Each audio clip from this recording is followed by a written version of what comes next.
Today, we're going to continue with our coding that we started last week when we were working on building our functions in JavaScript. Coach Julia is going to continue. Take it away, Coach Julia. You can see this is the code we just created. We created the event handler in the blue blocks for our pool, and we added num1 as the variable. In the red block, we created our agent conditional block, our statement that reads our agent will place at moving if it's true, and then we created our two loops. Let's complete this by giving our agent the sequence and how to move to create the pool. So let's go back to JavaScript. If you notice that your JavaScript code has shifted around, for instance, my teleport used to be on top and my pool function used to be on the bottom, that's okay. You can continue where you left off. Just make sure that you're adding to the right code. So as we said, we are going to give our agent the sequence of steps on how to move. So let's go to our agent block and grab an agent move, add it to line 5 for me, which is after my loop. And I want to indent it in again so it can be inside the loop. Every time we indent, we're letting the computer know that that line of code belongs inside the previous line of code. So this line of code reads our agent will move, and it's going to move forward by one step. I actually want my agent to move backwards because he's going to be placing a block in front of him, and if he moves forward, he won't be able to. So let's change forward to back.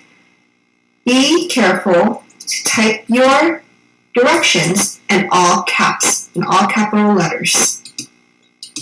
And make sure your spelling is correct. Now, as he's moving back, he's going to be creating our side. After he creates the side, I want him to turn the corner to create the other side. So we're going to go to agent again, and we're going to grab an agent turn this time and add it after the curly bracket. Let's move it up and indent it in. Now our agent will be turning, let's have our agent turn to the right. Now, the last step is after he turns to the right, he's going to continue moving back and creating the sides. At the very end, I need my agent to step out to complete the pool. So I'm going to go back to my agent and grab an agent move, add it behind the curly bracket, indent it in, and I'm going to have it move forward. Now we move back to blocks. This is what our code should look like. Let's compare our blocks code to our JavaScript code. As you can see, the way our JavaScript code is set up is very similar to the way our block code is set up. First, we have our event handler on the top. Then we have our conditional statement. Underneath that, we have our two for loops, which is shown as the green repeat loops in the block code. Lastly, we have our sequence of events of how our agent should move. If you pay close attention to how many times we indented each line of code, it is to illustrate or to match up with how many times a block is nested within another block. For instance, our agent place on move block is nested within the event handler only once. That is why it's only indented once. Our second repeat loop is nested within the repeat and the event handler, so it's indented in twice. And our agent move back block is nested within 3 blocks. That's why it's indented in 3 times. Now it's time to test out our pull function. Let's first teleport our agent to us with our teleport command.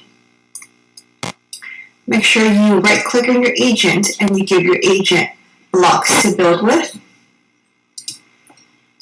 I am going to fly up and get out of my agent's way. Now in my command line, I'm going to type in my function. It's called pool. And before I press enter, I need to tell my agent how long I want the sides. Remember, that's our variable. For this one, let's try 5. Enter. As you can see, my agent builds me the pool. Once he's done, you can select your water and you can come on over and place the water down. And just like that, you have built a pool within seconds by using your pool function.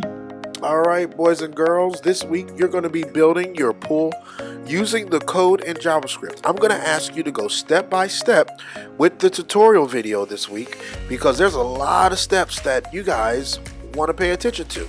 And when you get done, you're going to make your pool.